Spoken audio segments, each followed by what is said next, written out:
Many people have heard this question at one point or another. Where and when is Equestria? Is it in the past? The future? Is it in the present, somewhere we just haven't discovered? Is it part of another planet, or even another universe? Or is it just a fictional country in a cartoon TV show? While that last one is technically the true answer, let's ignore it because I've stumbled across something, or rather a few things, that actually give us an interesting answer to this long-ass question. You better start stocking hay, saddles, and gold coins into your fallout shelters because our future is full of pastel-colored horses. Roll the intro.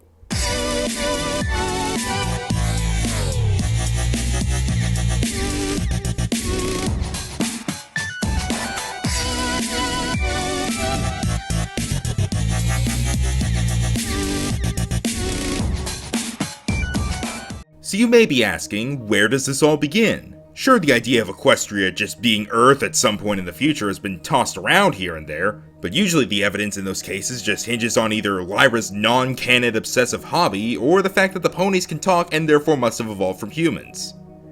Yeah, logic doesn't seem to be a strong point for a lot of fanfic writers, have you noticed that? But my proof for this theory comes down to 3 points, of which I'll start with the shortest and simplest one. The fact that the word Earth even exists. Earth is obviously a prominent word in the show, what with there being Earth ponies, and occasionally Earth is even mentioned in regards to a location. What on earth is that pony doing?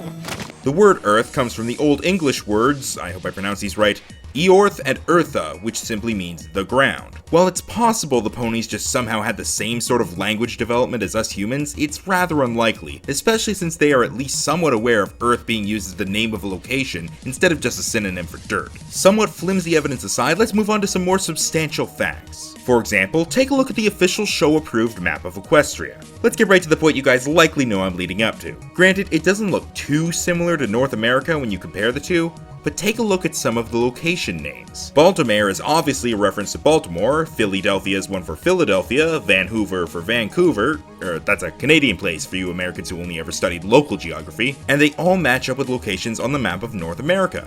Philadelphia is just above Baltimore, with Manhattan standing in for New York just above that, and Vancouver's to the northwest. In fact, all of the Crystal North could easily be a reference to Canada, what with the constant winter and everything. Everything seems to line up perfectly, not to mention the obvious fact that all these names are just puns on real-world locations. That can't just be a coincidence. Now for the third bit of evidence I've dug up, and this one's gonna take a while. Have you guys ever noticed the odd technology patterns in Equestria?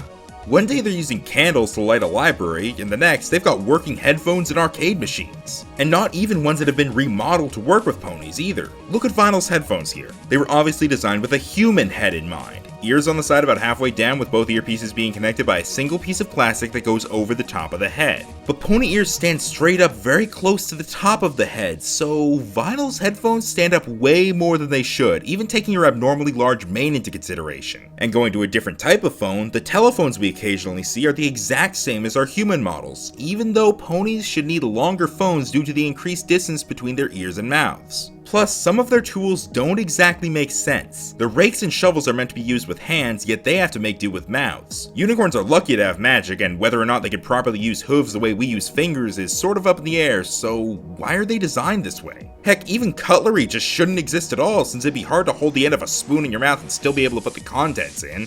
Why do they design things this way? Simple. All these things are just left over from the human civilization or based off remnants of it, without accounting for any necessary changes. They just make do with how it turns out. That even explains the weird shifts in technology levels. They aren't advancing forward like we are, they're just discovering new things from different technological eras and applying it to their lifestyles. It'd sure explain the existence of this thing.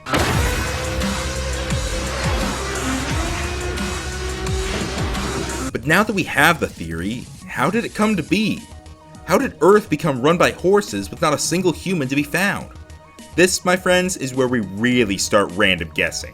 Bear with me because everything I'm about to say is just pure speculation. We see in Equestria Girls that, in this strange human world, everything is basically the same as it is on Earth, barring the whole new definition of colored people. This new palette of skin color can have 2 explanations. Either some sort of mutation or evolution is happening at the time, or it's just an artistic thing that we should ignore. For the first time ever, I'm choosing that second option. But what does this alternate universe have to do with anything? Well, what if it isn't an alternate universe?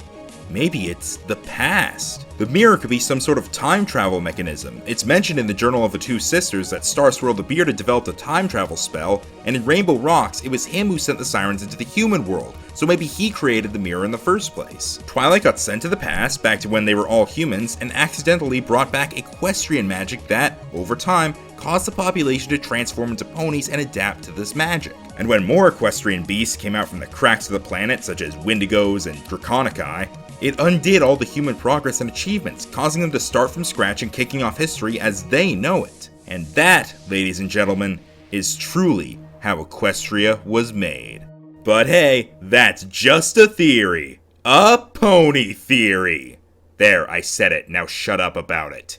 I'm the Science Pony, and I'll see you some other time. Hope you enjoyed this episode. If you liked it, please give it a thumbs up and a comment down below, and consider subscribing for more episodes of Cutie Mark Laboratories, along with a variety of other videos. Trust me, this helps out a lot more than you'd think. And be sure to check out past episodes, such as the ones shown here. Click on the picture to be taken to them if you have annotations turned on. And lastly, check out Aleximus Prime, the awesome artist who made the Science Pony artwork for this series. Thanks again, and have a good one!